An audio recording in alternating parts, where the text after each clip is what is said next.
Weather చాలా బాగుంది కదా చంద్రన్న.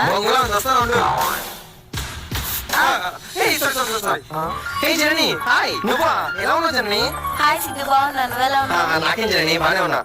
ఎవరు జర్నీ? అన్నయ్య సిద్ధు. ఓ ఓకే. Hi bro. హాయ్. సరే జర్నీ, నాకు అర్జెంట్ గా నేను వెళ్తాను. ఓకే సిద్ధు. బాయ్. ఎవడెవడో వచ్చి కాలు తొక్కుతున్నాడు. కొన్ని నీళ్ళు పోయి చంద్రన్న కాళ్ళ మీద. చిచి.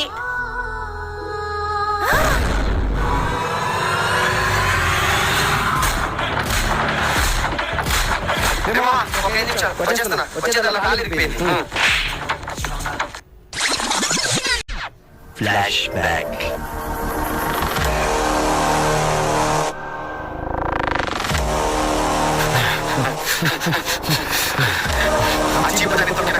అసలు